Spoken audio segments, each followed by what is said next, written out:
तर मग अशी आत्ताच गुले साहेब म्हणले प्रथमच आलो. कधी भैयांनी मला सारसनगरमध्ये येऊन द्यायची गरजच भासू दिली नाही.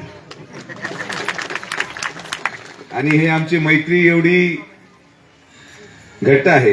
मुंडे साहेब तुम्ही म्हटले की तुम्ही त्यांचा प्रचार केला माझ्या विरोधात, पण निवडणूक संपल्यावर 15 दिवसामध्ये आम्ही एक झालो होतो. कारण की कधी कधी युती ही विचारांची असते आणि जेव्हा लोक कौटुंबिक वारसा घेऊन राजकारणात येतात, त्याला पण म्हणतो प्रपंचिक माणूस किंबहुना एक वारसा असलेला माणूस, असे हे दोन परिवार जगताप आणि विखे पाटील हे दोन्हीही अहिल्यानगर शहराच्या विकासासाठी आवश्यक आहेत आणि म्हणून खरं आम्ही एकत्रित होऊन या शहराच्या विकासाकडे वाटचाल करत आहोत. आपला हा सर्व समाज स्वर्गीय मुंडे साहेब असतील आणि कैलासवासी बाळासाहेब विखे पाटील असतील, या दोघांचेही संबंध राजकारण कोणत्याही दिशेने असो, सत्ता कोणाची असो, पण हेच दोघं एकत्रित राहून या जिल्ह्याचं व महाराष्ट्राचं राजकारण चालवायचं. आणि म्हणून कधीही हा परिवार विखे पाटील परिवारापासून लांबही गेला नाही. सातत्याने हा परिवार आमच्या पाठीशी खंबीरपणे उभा राहत आम्हाला आशीर्वादही दिला. आणि म्हणून असंच प्रेम आणि आशीर्वाद आपण आमच्या दोघांवरही कायम ठेवाल हा विश्वास व्यक्त करतो. आयोजकांनी मला या ठिकाणी निमंत्रित केलं. गुले पाटील आणि त्याचे सर्व पदाधिकारी यांचे देखील मी मनापासून आभार व्यक्त करतो.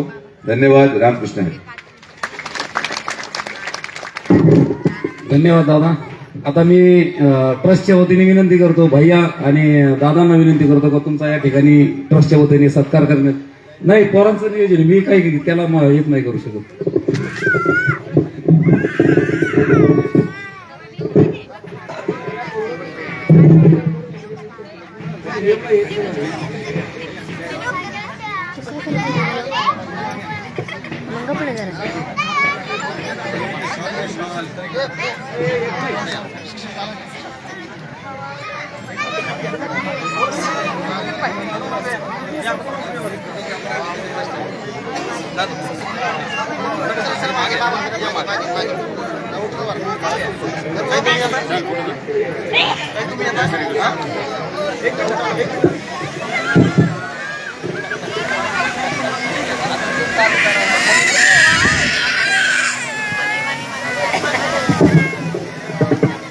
भगवान बाबा की, संत वामन भाऊ महाराज की जय श्रीराम.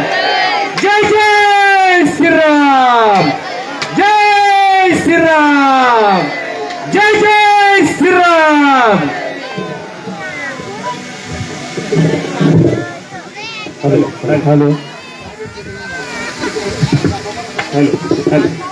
या ठिकाणी माननीय आमदार संग्राम भैया जगताप व माननीय सुजयदादा विखे पाटील यांचा ट्रस्टच्या वतीने सत्कार करण्यात येत आहे. त्यांनी त्या सत्काराचा स्वीकार करावा अशी मी त्यांना विनंती करतो.